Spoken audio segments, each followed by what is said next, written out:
Sejam bem-vindos, começa agora mais um Jogo Económico. A partir de agora pode seguir-nos em direto nas redes sociais ou no site do Jornal Económico, mas também na Bola TV. Use o hashtag Jogo Económico para comentar os temas que vamos ter em debate. Hoje jogamos em casa e seguimos à risca as recomendações das autoridades governamentais e de saúde. Fique connosco e mantenha-se seguro para que possamos derrotar o vírus. A Covid suspendeu ligas um pouco por todo o mundo, provocou o primeiro adiamento dos Jogos Olímpicos e anulou um vasto conjunto de provas que arrastariam consigo muitos adeptos e patrocinadores. Como será o mundo do desporto pós-coronavírus? O que esperar da Liga Portuguesa após o impacto desta pandemia? Este vai ser o tema da primeira parte do nosso programa. Na segunda parte vamos fazer uma espécie de autópsia da OPA do Benfica à SAD. O que falhou? Quem é o principal culpado para que esta operação não se concretizasse? Estes vão ser então os temas que vamos ter em discussão. Apresento desde já o painel do Jogo Económico, o painel de comentadores residentes, Diogo Luís, Luís Miguel Henrique e João Marcelino. Muito bem-vindos, estamos cada um nas nossas casas por motivos de força maior. Começo desde já com o Luís Miguel Henrique. Luís, que Liga Portuguesa é que nós vamos ter pós-Covid? Uma liga diferente, mas talvez ainda, e à data que estamos a gravar isto, talvez não tão diferente como porventura poderá-se pressupor. O que é que eu acredito? Eu acredito que algo terá que ser feito de forma estrutural para não desmantelar aquilo que é a nossa estrutura do futebol profissional.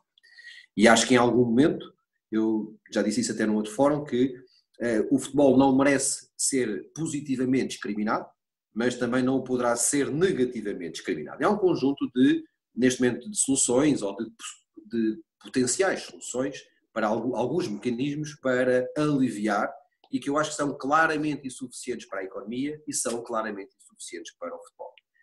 É impossível arranjar soluções e analgésicos para uma doença destas sem todos estarem articulados. E aí todos serão Estado, Governo, neste caso, Secretaria de Estado, Federação, Liga, seja a nível nacional, seja a nível internacional. Acho que neste momento ainda se joga muito na expectativa, perceber como é que cada país vai ou não conseguir achatar a curva. Neste momento, pelo menos, já conseguimos perceber que todos estão a ir por esse caminho, pelo menos no continente europeu e também norte-americano, ainda que numa primeira linha o Reino Unido e os Estados Unidos estivessem numa outra perspectiva, todos começaram a tentar poupar vidas e a dar mais importância à saúde que à economia, mas ela vem aí. E a seguir, as pessoas têm que perceber que quanto mais a curva for achatada, mais saúde vamos proteger, mas mais degradada ficará a economia. Foi o grande dilema dos nossos e de outros governantes. As soluções estão a ser tomadas naquilo que é correto, que é a perseverança da saúde das famílias, neste caso também dos jogadores, dos agentes desportivos, mas vão ter consequências económicas. Se porventura nada for feito, é uma razia completa na esmagadora maioria das SADs. Tirando o Benfica, que acaba por beneficiar ainda muito da venda que foi do João Félix e até do insucesso da OPA, que vamos conversar a seguir, que terá algum fluxo de caixa e alguma solidez, alguma sustentabilidade adicional, todos os outros, grandes ou menos grandes, vão ter graves dificuldades para conseguir cumprir os seus compromissos se mecanismos não forem arranjados. Mas esses mecanismos têm que ser de forma solidária, coletivos, não só nacionais como internacionais. E nessa perspectiva, de alguma maneira, o status quo que vier a seguir, apesar de termos um mundo muito diferente, poderá não ser tão distinto assim, no sentido que as mesmas entidades vão estar a competir no mais curto espaço de tempo possível, seja lá isso quando for. João Marcelino, a Liga Portuguesa é uma liga particularmente vulnerável em termos financeiros. Os clubes têm grandes dificuldades em encontrar formas de conseguir angariar receitas e com isso ter a sua época assegurada. Acreditas que o impacto do coronavírus, desta pandemia da Covid-19 será particularmente violenta em ligas mais vulneráveis como a nossa? Boa tarde. Eu acho que vai ser particularmente violento em todas. No caso particular português, que é o que nós estamos aqui a tentar analisar, eu acho que devemos separar aquilo que é a realidade dos clubes que têm efetivamente receitas de bilheteiro, caso do Benfica, do Futebol do Porto, do Sporting, até um bocadinho do Vitória de Guimarães e do Sporting de Braga, e os outros. Nós temos um clube na Primeira Liga, que é o SAD do Belenenses, que tem jogos com assistências irrelevantes, estão lá 100 e tal pessoas, sim, às vezes até menos. E, portanto, enquanto as operadoras e quem tem os direitos televisivos continuar a pagar, e a maior parte desses clubes já recebeu por antecipação, acho que os efeitos não são assim tão graves no caso português. Agora, a verdade é que, por exemplo, o canal que tem a transmissão da Liga Portuguesa, da Sport TV, com as empresas que estão por trás, a nós, a Vodafone, a Mel, obviamente neste momento tem uma programação que não interessa, com certeza que estará a perder clientes, que há pessoas a desligar o serviço todos os dias, e isso acabará por se refletir nos clubes. Portanto, vai aqui ter que se encontrar um ponto de equilíbrio para estas três fases. Agora, os clubes têm menos receitas, vão ter que negociar com os seus futebolistas para tentar, de forma negociada, ter uma folha salarial mais baixa. Sim, penso que essa realidade que já estamos a ver na Europa e no mundo é inevitável. Depois há um outro ponto, que é, digamos, este período de transição, saber se vão encontrar datas ou não, e se a doença vai desaparecer a tempo de se poder completar o campeonato. E depois, então, numa visão mais alargada, perceber o que é que a competição pode, em função de toda esta crise absolutamente original à escala planetária, como é que pode começar a preparar o futuro e como é que vão ser as ligas nos anos seguintes. Acho que se formos por aí, enfim, também tenho algumas opiniões nessa matéria, mas já é um terceiro caso, que obviamente vai refletir muitas dificuldades. O mercado, digamos, das transferências no verão, com certeza, provavelmente vai ser menos animado do que tem sido. Os clubes portugueses, que são normalmente bons vendedores, devido ao que aconteceu ano passado com o João Félix, e agora também mais recentemente com o Bruno Fernandes, obviamente porventura vão encaixar menos receitas extraordinárias e tudo se vai repercutir em cascada, e portanto nós temos aí, nessa visão já de médio e longo prazo, uma outra realidade. Agora, que esta crise vai impactar na realidade dos clubes em Portugal, estamos a falar da Liga do Futebol, vai, com certeza que vai. Diogo Luís, é inevitável, na tua opinião, uma redução salarial nos clubes portugueses? Não, na minha opinião não. Isto depende um bocadinho. Eu acho Diogo, peço desculpa, mas isso é já uma realidade que está em cima da mesa em algumas ligas um pouco mais, bastante mais competitivas. Creio que em Portugal isso não poderá ser particularmente algo que vai afetar particularmente os nossos jogadores, os jogadores que atuam cá em Portugal? Olha, temos que analisar de forma diferente as receitas tanto na nossa liga como nas ligas exteriores. E atenção, as nossas receitas são independentes da TV. E portanto eu acho que temos aqui dois cenários principais. Ou acabamos o campeonato, e se acabarmos o campeonato, os clubes vão receber praticamente todas as receitas. Em termos daquilo, se os jogos forem às portas fechadas, os mais prejudicados naturalmente serão os grandes, e aqueles que iriam receber os grandes e que podiam ter ali um incremento de receita, mas não é substancial naquilo que são os orçamentos. Se o cenário de não terminarmos o campeonato, não fizermos os jogos que faltam, aí sim, eu acho que os clubes podem ser prejudicados entre 25% a 30% das receitas, e aí sim já podemos passar para essa fase que estás a falar de possível redução dos salários. Ou seja, redução não, evitar que os clubes paguem os salários que deviam ter pago até ao final do ano e encontrar ali uma solução. Agora, a realidade é que os clubes no mês de maio e no mês de junho também praticamente não há competição, sabendo que este ano era um ano europeu, e portanto, se tivermos 2 meses parados e conseguimos concretizar a competição até ao final do ano, não haverá grandes problemas. Lá fora é diferente, porque repara, a composição das receitas dos grandes clubes, das grandes ligas, é diferente de Portugal. A TV não é, os direitos de televisão não são aqueles que representam a maior fatia das receitas dos clubes grandes. E estamos a falar de receitas astronómicas em termos de televisão não comparáveis com Portugal. Lá fora, os grandes clubes como Barcelona, Real Madrid, Manchester United, as grandes receitas, a grande fatia é o merchandising. E o merchandising vai ser prejudicado porque estamos com o mundo fechado, com o shutdown. Exatamente. E, portanto, as pessoas não vão comprar. Não comprando, vai abalar muito as suas receitas e, naturalmente, eles têm a necessidade de reduzir um pouco aqueles que são os seus custos e falar com os jogadores e tentar puxar um bocadinho para a sensibilidade de que têm que reduzir os seus salários de forma a que o negócio continue a ser sustentável.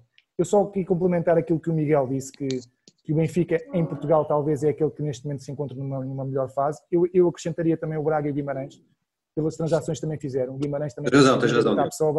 e o Braga também vendeu o Trincão e o Ruben Amorim, portanto são clubes que estão relativamente tranquilos face à liquidez que têm. E destacar também que estes são os 2 clubes a seguir aos grandes que também têm mais direitos de TV, portanto, mesmo não havendo jogos, vão ser aqueles que estão mais tranquilos.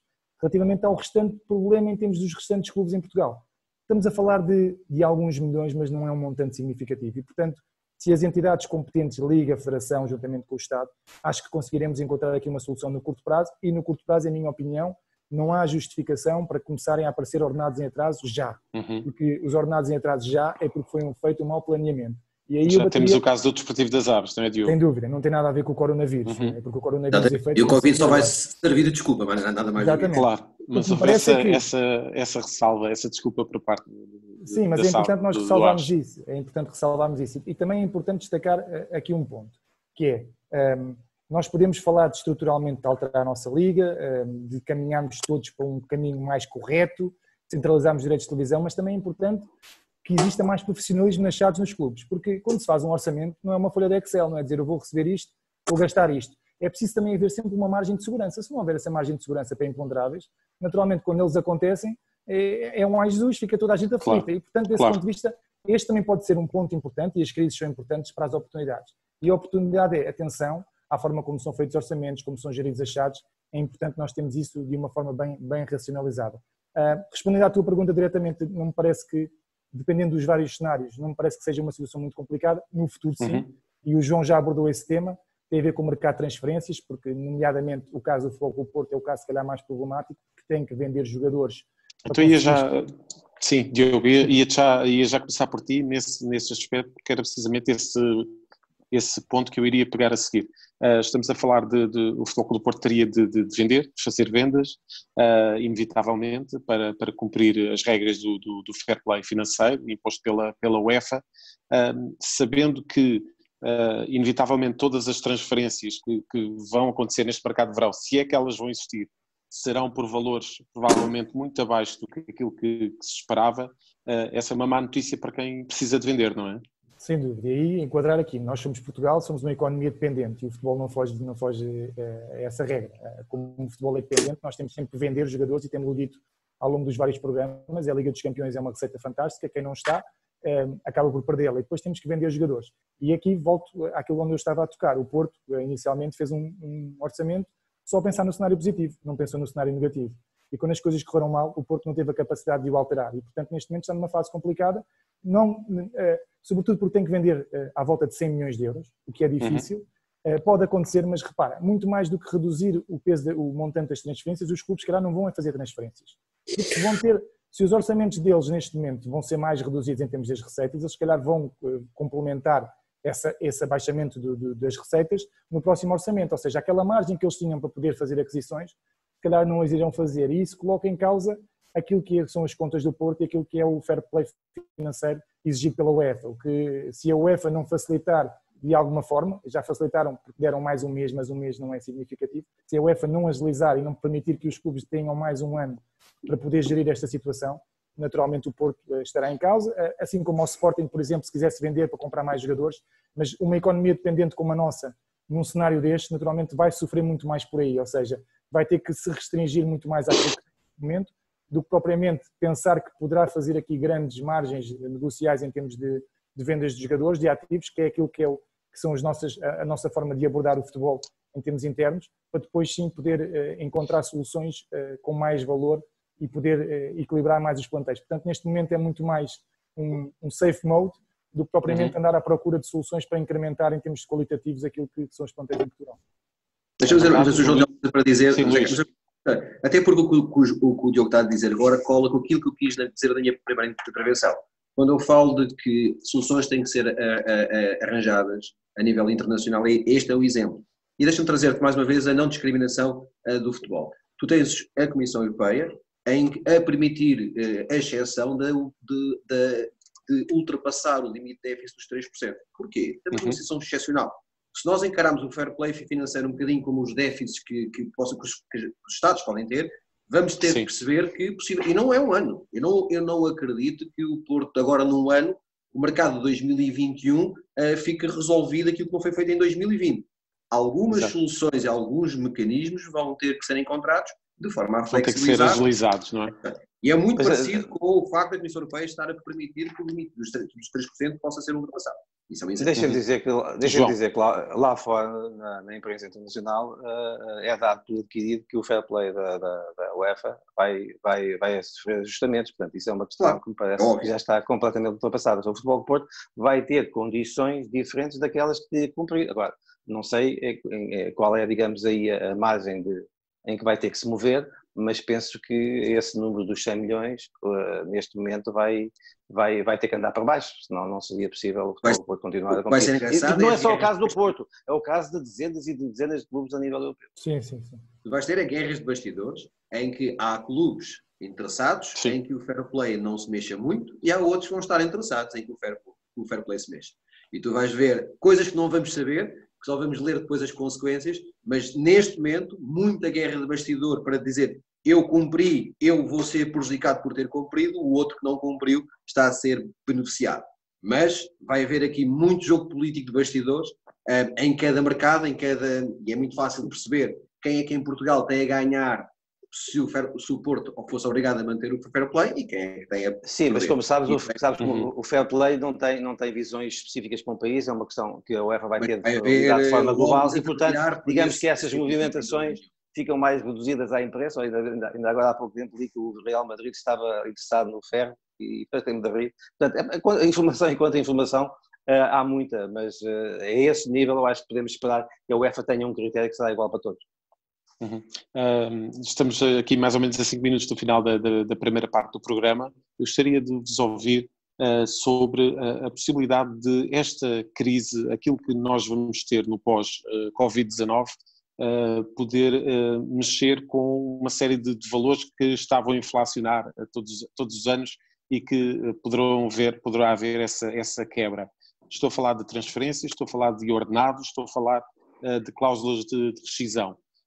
Começo já por ti, João. O que é que tu achas que pode mudar alguma coisa no futebol mundial, esta crise? Olha, sabes, isso está tudo nos livros de história, quer dizer, há sempre fases depois das guerras o mundo acha sempre que vai passar, a partir dali vai passar a viver sempre em paz.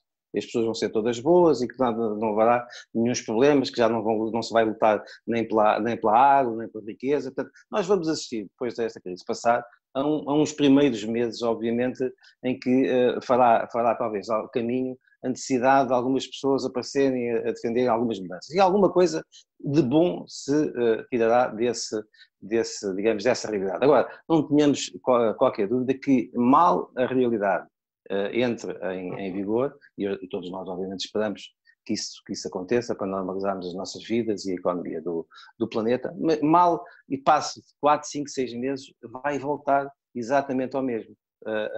Os clubes grandes a quererem ter melhores equipas, a ter mais capacidade de gastar e, portanto, nós vamos aí, ao contrário de algumas piadosas opiniões que eu tenho visto em todos os setores, não é só no futebol, na política, portanto, tudo a pensar que vem aí o paraíso e vem a parte boa do ser humano vai esmagar a parte má do ser humano. Não vai acontecer, lamento se estiver a dar uma má notícia, mas não vai acontecer nada disso, ou seja, mal a normalidade se instala, vai tudo para férias e quando se voltar em setembro ou outubro o mundo estará igual. Não com tantas possibilidades, porque obviamente algum rombo financeiro os clubes vão levar, mas rapidamente, não tenhamos dúvidas, daqui a 1 ano ou 2 será tudo exatamente na mesma. Luís, após a crise, business as usual, como se costuma dizer? Não, pelo contrário. Quem está melhor preparado para enfrentar vai ter mais oportunidades. Quem tiver mais liquidez vai contratar mais e melhor, porque vai conseguir oferecer aquilo que os outros não oferecem, vai ter maior rendimento desportivo imediato e vai se posicionar para que no curto espaço, 1, 2, 3 anos, possa vender mais, alargando ainda fossos que já estão criados. Ou seja, vai ficar tudo na mesma. O que vai fazer, não, pelo contrário, o que vai fazer a diferença, e o Diogo já tocou nisso, é igual às empresas, não será diferente nas SADs, foi o modelo de gestão que veio a ser seguido.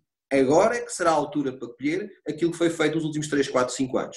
Quem geriu melhor vai estar melhor preparado, quem estiver melhor preparado vai ter oportunidades que vai explorar. Vai ter rendimento esportivo imediato e rendimento financeiro imediato. No médio prazo, os esforços que estão criados vão ser alargados. Portanto, vocês acham mesmo que a má gestão das SADs em Portugal é mesmo fruto só de ignorância? Não, é fruto de...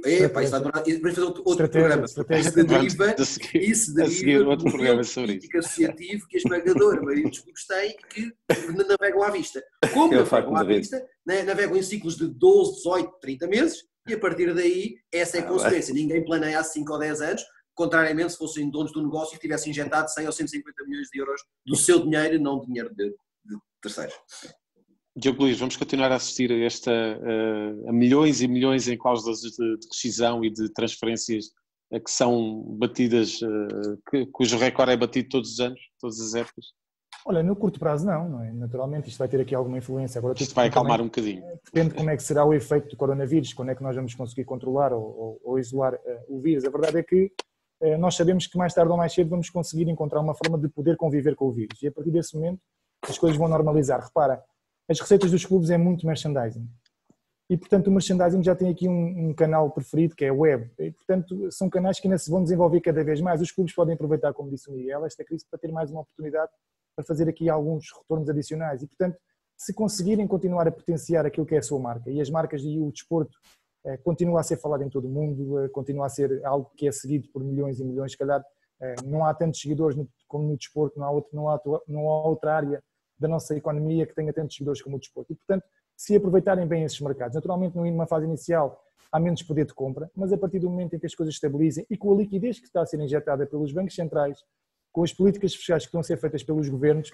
vai haver muita liquidez, vai haver muito dinheiro a circular por aí. Portanto, a partir desse momento em que as pessoas, daqui a 6, 7 meses, espero eu, já se esqueçam no seu dia-a-dia do que era o coronavírus, do que era estar em casa fechado, a partir desse momento vamos voltar ao normal, devagarinho naturalmente, mas eu acredito que com o passar do tempo o desporto vai continuar a cavalgar, até porque em 2008, 2009 tínhamos a mesma situação e toda a gente dizia que ia ser o caos, 2011, 2013 com a dívida periférica também, e a verdade é que o desporto nunca parou de crescer. Não parou porque continuam sempre a aparecer investidores que têm interesse em entrar no desporto, como nós vimos em Inglaterra, como nós vimos também em Itália, entre outros países, e são esses também que acabarão por alavancar um bocadinho aqui todo o negócio, que é um negócio que tem uma dimensão cada vez mais estratosférica e, portanto, desse ponto de vista, parece-me que as coisas vão continuar a evoluir.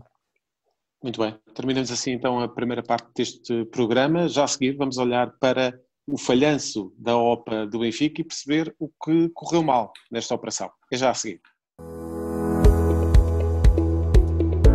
Ações e obrigações. Investimento e poupança. BCE e FED. Resultados de empresas. Análise e gráficos. Analisamos isto tudo e muito mais todas as semanas no Mercados em Ação do Jornal Económico. Temos analistas de topo em estúdio e em direto de Londres, Washington e de vários pontos do globo. No Espaço Empresas convidamos líderes de negócios que marcam a diferença em Portugal e lá fora. Contribuímos ainda para a literacia financeira com a palavra da semana. Não percam Mercados em Ação nos sites e nas redes sociais do Jornal Económico. Estamos de volta para falar de um negócio que falhou em toda a linha. A CMVM mostrou muitas dúvidas em relação à OPA do Benfica e o Benfica veio esta semana pedir a revogação dessa operação. Diogo Luís, pergunto-te o que é que falhou nesta operação? Olha, falhou, segundo a CMVM, é que existia uma irregularidade, não uma ilegalidade, mas uma irregularidade, ou seja, o que a CMVM diz é que era assado indiretamente, que estava a disponibilizar dinheiro à Benfica SGPS para poder comprar as posições dentro da SAD. E, portanto, segundo a CMVM, isso não é possível ou é irregular. E, como tal, a OPA acaba por falhar. Mas não foi só isso que falhou muito mais coisas e por isso é que tivemos cerca de 4 meses a avaliar esta obra, porque não é normal um regulador estar tantos meses a analisar algo. Agora, sim, a verdade é que me parece que acabou por ser um final feliz para todos, para o Benfica e para a CMVM. Para a CMVM porque parece que estava desconfortável com a forma como isto tudo estava a acontecer e encontrou ali um motivo para poder terminar com a OPA, para poder colocar em causa a OPA, e para o Benfica que, dadas as condições que temos atualmente e que tudo se virou rapidamente, parece-me que é mais benéfico manter a liquidez do seu lado para socorrer face a estes cenários que vamos encontrar pela frente, sobretudo em Portugal, como já vos disse, uma economia dependente e que depende muito dos outros. Se outros estão mal, nós estamos mal. Se os outros estão bem, nós mais facilmente também estaremos bem. E, portanto, desse ponto de vista, falhou porque tinha que falhar. Agora, Benfica SAD não gastou tanto dinheiro como teria que gastar se fosse uma OPA normal e, no limite, fica com a liquidez em função deste cenário do coronavírus parece-me que é ouro sobre azul para o Benfica e para a CMVM também, porque fica confortável com toda esta situação.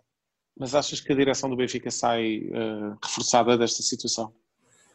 Olha, acaba por não sair fragilizada. Eu explico porquê. Porque o Benfica também já vinha comunicando, já tinha comunicado que estava com vontade de desistir da OPA, em função daquilo que estava a acontecer. E por outro lado, a CMVM fez aquele comunicado, solicitou informações, o Benfica deu-as, mas a verdade é que a CMVM não faz comunicados atrás de comunicados, portanto o Benfica pode gerir a comunicação como pretende do seu lado. E gerindo a comunicação como pretende do seu lado, a mensagem que passa naturalmente é que não foi algo ilegal que o Benfica fez, foi uma regularidade que o Benfica podia ter contestado, só que face ao cenário atual não o vai fazer. E, portanto, desse ponto de vista, gerindo a comunicação e não tendo ninguém do outro lado a contrabalançar aquilo que o Benfica vai dizendo, parece-me que acho que o Benfica não sai fragilizado. Agora, não é uma situação que fique bem no quadro, Sim. Em minha opinião, porque estamos a falar de uma duração de 4 meses e de uma avaliação que no limite acabou por não correr bem.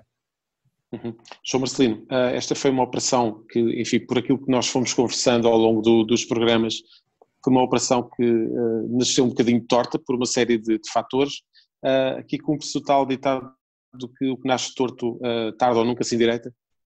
Sim, eu acho que essa é uma boa definição para o processo, que tem, obviamente, alguns perdedores. Os perdedores são os grandes acionistas que a direção do Benfica queria remunerar de uma forma principesca. E, por outro lado, um clube grande, como uma grande empresa portuguesa, o Benfica, para além de um grande clube, é uma grande empresa portuguesa, esteve 4 meses e a operação que propôs à CMVM não é ilegal, mas era irregular. Irregular porque, o Diogo já falou nisso, mas eu acho que vale a pena insistir nesse ponto, quer dizer, a SAD do Benfica ia entregar o dinheiro à SGPS, basicamente ao clube, mas a estrutura comercial empresarial que está à frente do clube, para com esse dinheiro remunerar os sócios dessa forma. A mim parece-me claramente irregular. Com certeza que haveria remédios, há sempre remédios para ultrapassar essas situações, mas a conjuntura económica também não permitisse, porventura, quem sabe se os acionistas que iriam no final da linha tomar esta operação, se estão em condições de a fazer agora. Portanto, se calhar o Benfica, ou provavelmente o Benfica, até teve este problema que lhe veio convido bastante nesta fase, porque, enfim, há rumores sobre quais as empresas que estariam no final da linha. Provavelmente essas empresas, esses grandes conglomerados mundiais, não estariam agora interessados na operação. O Benfica ficará sempre com a possibilidade de o fazer noutro tempo e neste momento acho que realmente a liquidez da SAD, se existe, e provavelmente, e acho que tem que existir face aos grandes negócios que o Benfica fez nos últimos tempos, pode ser canalizada diretamente para o reforço da equipe. Pareceu-me, João, que houve aqui uma altura em que o Benfica poderia efetivamente ter acabado com o processo ou pedir a revogação do processo à CMVM, alegando toda esta situação, paragem do campeonato, adiamento do europeu, uma série de fatores. Pareceu-te que o timing do Benfica foi errado, tendo em conta que depois surgiram uma série de notícias que da parte da CMVM existiam muitas dúvidas em relação a este processo, a começar pela intenção de alguns dos acionistas e a acabar neste tal financiamento que já tinhas mencionado? Não, o timing do Benfica não foi errado, porque esta operação nasceu, ainda não haveria esta epidemia, que depois transformou numa pandemia. Não, eu estou a dizer o timing para pedir a revogação. Achas que o Benfica podia ter feito mais cedo? O Benfica diz que já estava há 2 semanas em contacto. Eu acho que o Benfica hesitou, porque o Benfica no primeiro comunicado diz-me que vai explicar melhor a operação e querer ultrapassar as irregularidades. E passado 2 ou 3 dias veio dizer que a operação fica sem efeito. É por isso que eu acho, sinceramente, que há uma parte disto que é a vontade do Benfica, de não afrontar a operação agora, mas também acredito que do ponto de vista dos grandes investidores internacionais que se estariam a preparar, a posicionar para entrar no Benfica, também este não é o momento ideal e, portanto, como costuma também dizer, para utilizar outro aforismo popular, juntou-se a fome com a vontade de comer. Exatamente. Luís Miguel Henrique, pergunto-te se, enfim, nós falámos aqui várias vezes deste negócio, nem sempre os teus comentários foram os mais favoráveis relativamente a esta operação. O que é que te parece este desfecho? Há uma expressão que me vem à cabeça em todo este processo, que é total falta de transparência. E foi isso que faltou no processo. Porque se tivesse tudo o que foi a informação que veio vindo aos pecados, ela deveria constar logo do primeiro momento, em relação ao OP, e a CMVM teria facilmente aceito as regras do jogo, porque as pessoas podem fazer a OP, até é que dizer o porquê, como, de que forma, e exatamente as regras todas. Isso faltou totalmente neste processo, é claro. Claramente, há aqui, eu tenho um bocadinho a brincar, um bocadinho a sério, já tinha dito que houve aqui um conjunto de pessoas que perderam os seus PPRs, porque havia aqui de certeza absoluta 3, 4, 5 pessoas que iam ter aqui o seu plano de poupança-reforma para os próximos anos, e isso serão, como o João disse, os principais perdedores de todo este processo. Há uma coisa que também que me desgasta quando eu vejo, até porque já passei por outras situações profissionais, o Benfica ciclicamente socorre-se de uma litigância avulsa, barata, beligerante, quase um bolinhozinho, sempre a justificar alguma coisa. Agarra-me-se no abate-lhes, não é? Até agora, esta questão da litigância contra a CMVM não faz sentido, é desprovida de qualquer fundo e, mais uma vez, não me parece que fique bem à marca e à imagem do Benfica. Outra ideia. Por último, coisas para o futuro, curiosidades. Curiosidade de mercado. Se o Benfica queria fazer a OPA, consegue fazer, se querem fazer a OPA, conseguem fazer muito mais barata agora. Portanto, nos próximos tempos, se porventura quiserem fazer, e esse era um plano estratégico que o clube tinha, porque é que tem que pagar 5? Porque não pagam 3, 3,5, 4. 2,5. Conseguem fazer exatamente o mesmo objetivo estratégico de uma outra forma, ultrapassando estas questões. Portanto, se realmente era um objetivo e não se faz uma OPA só porque sim, se esse era o objetivo, poderão fazê-la mais adiante por um custo muito inferior. Outra curiosidade que eu tenho, se a CMVM tem razão, aqueles contratos que foram feitos entre a Benfica e a SAD em relação à utilização de um conjunto de recursos, leia-se o estádio, como é que aquilo agora vai ser feito? Porque esse dinheiro está a ser canalizado da SAD para outras entidades, ele vai ser necessário do outro lado, já não vai ser necessário tanto a poente, mas sim a nascer. Portanto, tenho alguma curiosidade para perceber daqui por 1 ano ou 2 o que é que vai acontecer a esses contratos e como é que eles vão ser, se vão ser mantidos ou vão ser revertidos, ou se há outro fluxo de canalização para que os mesmos recursos cheguem ao mesmo sítio, e depois perceber se a opção estratégica da OPA era realmente algo de longo prazo. Se assim for, o Benfica vai conseguir fazê-la por um custo muito inferior. Luís Miguel Henrique, queria te perguntar também sobre outra questão. Para além desta questão do financiamento, existiu sempre uma questão também que era uma dúvida da CMVM, e o Jornal Económico sabe que essa era uma dúvida premente da CMVM, que tinha a ver com o facto do maior acionista privado da SAD estar constantemente a reforçar a sua posição na SAD já após a divulgação da operação, desta oferta pública de aquisição. Pergunto, tendo em conta que o José António dos Santos é público, tem negócios com o Luís Filipe Vieira, consideras que deveria ter existido um maior recato da parte do acionista, de forma a que isto não parecesse aquilo que muita gente disse em off que era? Sabes que eu tenho que falar desde quase do primeiro momento sobre este tema, mas sobre aquilo que são opiniões sobre factos. E aí é relativamente... É a minha interpretação sobre factos. O que é que eu posso dizer sobre isso? O que é que a minha intuição me diz? A minha intuição diz é que, das duas uma, seja porque ele estava a ser verdadeiro, não tinha nada a esconder, ou porque se estivesse a esconder, a melhor estratégia para esconder uma mentira é ter 99% por trás. Portanto, nada melhor do que fazer às descaradas para dizer no final, tanto não tinha nada a esconder que continuei a comprar. Portanto, seja de uma razão ou de outra, foi a estratégia correta. Qual foi a motivação? Não sei, desconheço e só poderia especular. Diogo Luís, num clube e nós já falámos aqui do Benfica em relação a vários temas e inclusivamente a tal internacionalização que se calhar no futuro vai ser um tema premente naquilo que são as prioridades do Benfica. Fica bem a um clube que existam estas nuvens em volta de um negócio que à partida teria tudo para correr bem e teria tudo para ter os valores certos. Esta questão da possibilidade de valorizar, portanto, alguns acionistas, e não são acionistas de origem, consideras que deveria ter havido algum maior resguardo relativamente a esta situação? Olha, eu acho que deveria. Até porque, repara, como todo o processo da OPA foi feito. Numa primeira fase, apresentaram alguns argumentos, que eram argumentos inacreditáveis, e que depois, com o passar do tempo e devido às críticas, porque eu acho que a partir do momento em que se lança uma OPA, as pessoas têm que ter a noção que essa OPA vai ser analisada. Eu acho que os dirigentes do Benfica não estavam preparados para isso. E a partir do momento em que se analisou, e que se analisou os erros como dos 5 euros é para nunca ninguém perder dinheiro com as ações do Benfica, que é um argumento completamente inacreditável nos mercados financeiros, a partir desse momento as coisas começaram a ficar mal esclarecidas e começou-se a tirar um bocadinho com a barriga para a frente. No limite havia um argumento que fazia sentido, que era: nós vamos tentar encontrar aqui, ter a maior parte das ações do nosso lado para tentarmos encontrar aqui um parceiro. É o único argumento que faz sentido. Mas eu concordo com o Miguel.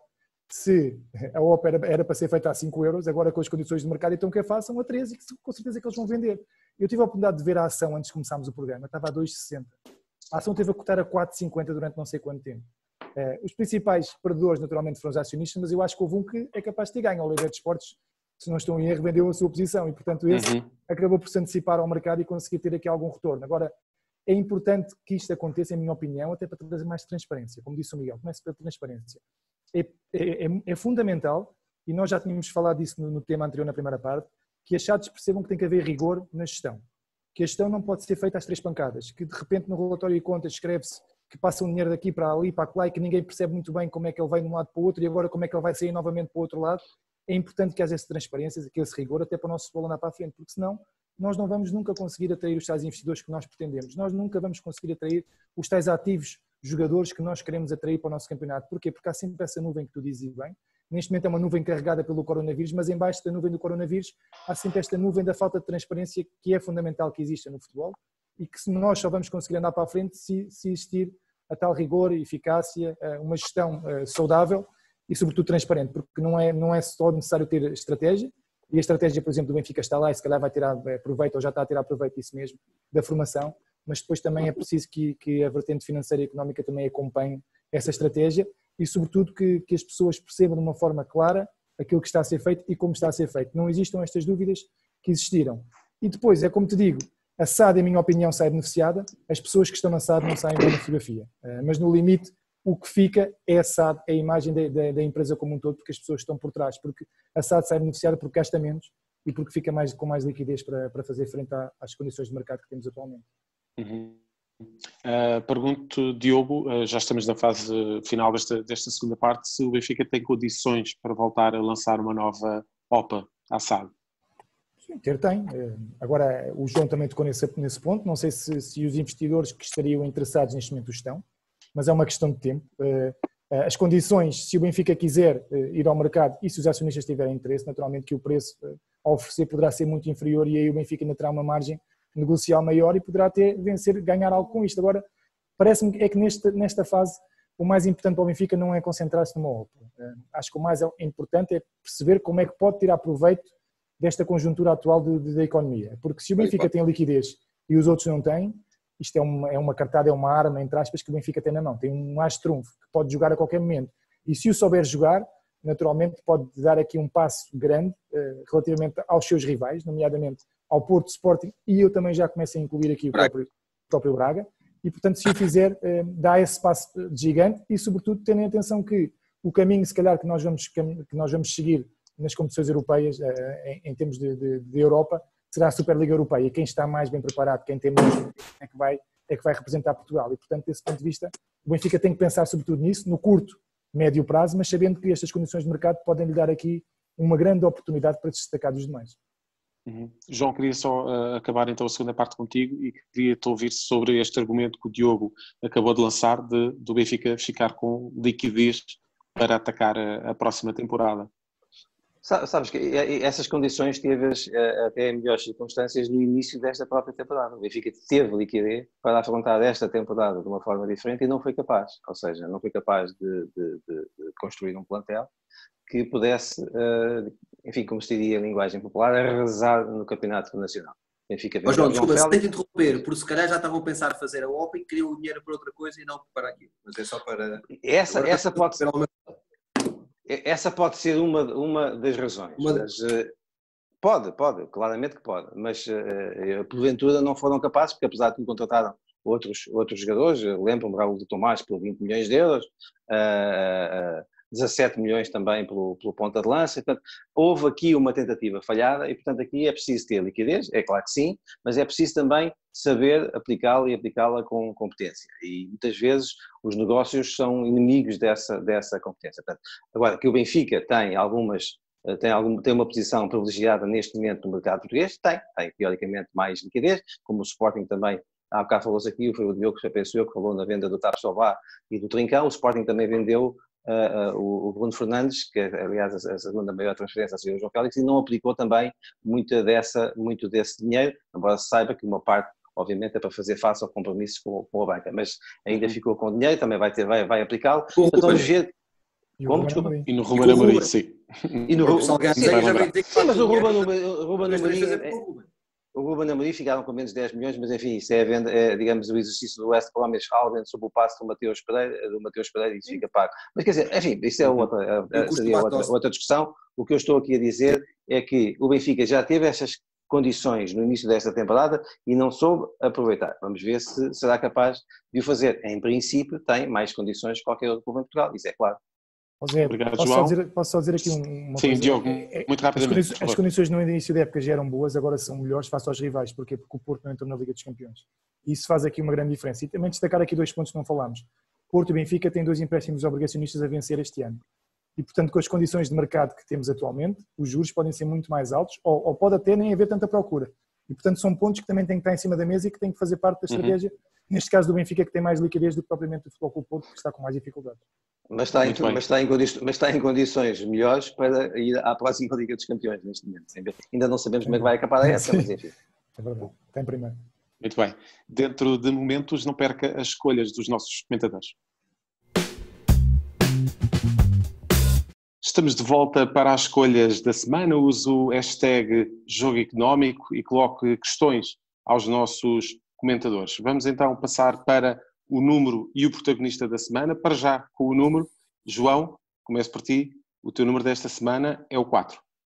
É o 4 de 4 milhões, que é a verba que o Cristiano Ronaldo e o Jorge Mendes doaram a 2 hospitais, um de Lisboa e outro do Porto, no sentido de ajudar ao combate do coronavírus. Eu acho que é, e trago aqui apenas por ser um exemplo daquilo que muito se tem feito a nível nacional e internacional no apoio. Também em Portugal, assim, muito rapidamente, o Benfica, o Sporting, o Porto, o Braga, alinharam e puseram à disposição da sociedade e, sobretudo, da medicina as suas instalações. Tem havido várias outras doações a nível internacional, como do Pep Guardiola, Messi, 1 milhão. Portanto, acho que o futebol está a cumprir a sua função social de também ajudar com as possibilidades que tem nos momentos de crise. Portanto, eu valorizo isso e voltarei a valorizar daqui a pouco qual é o nome que eu destaco. Sim. Luís Miguel, o teu número desta semana é o número que está na cabeça de toda a gente, 19. É um número que eu acho que vai ficar marcado na história do desporto, não só do futebol, mas do desporto. Como já dissemos durante o programa, acho que nada vai ficar igual. E o 19, estando ligado ao Covid e o impacto que teve, contrariamente ao SARS, numa primeira fase, há uns anos atrás, este é um número que ficará para sempre. Deverá haver um antes e um depois do Covid-19 e da importância que o número irá ter no desporto português. Diogo, seguimos nesta demanda pelos números. O teu número desta semana, 2021. Fica tudo adiado, não é, Diogo? Sim, é verdade, porque é um ano que inesperadamente vai ficar marcado no desporto, porque as grandes competições foram todas adiadas e, portanto, para o ano vamos ter uma Copa América, vamos ter um Europeu, vamos ter uns Jogos Olímpicos. Há 2 ou 3 anos atrás ninguém esperava que isto acontecesse, mas a realidade é que as circunstâncias assim o obrigaram e esperemos que seja um ano em que as provas possam decorrer dentro da normalidade, de forma a que já estejamos a viver o nosso dia-a-dia como costumamos fazer todos os dias. Vamos então passar para a personalidade e continuo contigo, Diogo. Tu escolheste esta semana a solidariedade no desporto. Queres explicar um bocadinho melhor? Vai de encontro àquilo que o João também disse. O desporto tem um papel fundamental na nossa sociedade, nos bons momentos e nos grandes exemplos, e parte por esse ponto de vista, porque temos aqui grandes ídolos dentro do desporto e mesmo os clubes, mesmo as associações, que estão a proporcionar donativos de forma a que consigamos ultrapassar isto de uma forma mais controlada. E destaco aqui o Messi, Ronaldo, Guardiola, Jorge Mendes, Benfica, Porto, Sporting, Moreirense. O presidente do Moreirense também fez um donativo importante e, portanto, o desporto também que está presente nos momentos mais difíceis E é esse o meu destaque, é que o desporto é um grande exemplo para a sociedade e, mais uma vez, está presente e afirmativo.